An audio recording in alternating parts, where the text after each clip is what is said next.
Hello everyone, welcome back to Devlog number 13.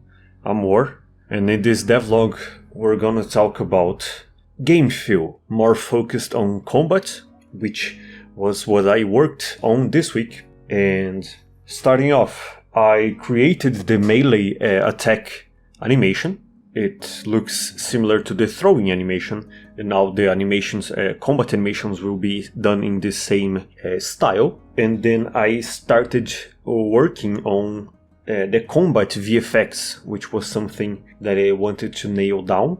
And with inspiration from Katana Zero and Mark of the Ninja, I think I achieved a effect that I'm happy with.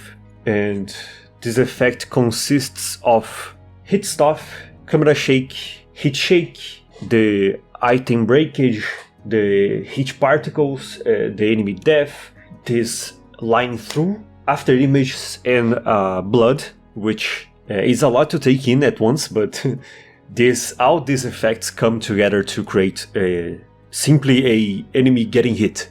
Game feel is very much important for any game. I would say personally that it is one of the most important parts of any game, so I wanted to make sure this looked nice, and I think it achieved that. It has a bit of a fighting game feel to it with the hit stop and the hit shake, which leads to games like Street Fighter that have similar effects to this, and the impacts are nice. There is a little animation that plays, the particles, the lines, it all comes together to form a very nice hit effect in my opinion. There is a lot of blood as well. As you can probably tell, I am quite fond of exaggerated effects, so there's a lot of blood, and I didn't exactly like how the current blood looks like, the little blood splatters on the foreground or the background, so I remade them. You'll see them next week,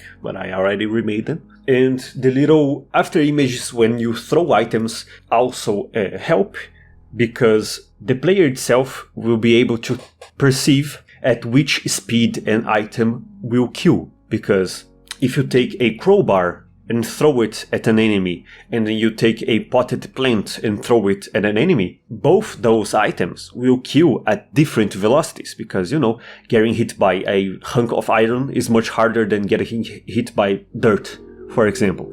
And one way to communicate that to the player is basically when an item has the possibility to kill, it will have this after image effect behind them, and you will see that sometimes when I throw an item and it hits the wall, it stops having that effect because it's slow and is low enough that it will not kill the enemy. And that's a good way to tell the player, without doing it literally, how the items themselves works. That was it for this week. I wanted to nail this down, so I dedicated a lot of time to it. Next week we'll see more of the item usages, the ranged items, the weapons, and the new blood effect as well. The shield, which is something that I haven't really talked about, but tune in next week to see that. Thank you all for watching. Have a great weekend. Follow me on stuff, Twitter and whatever else.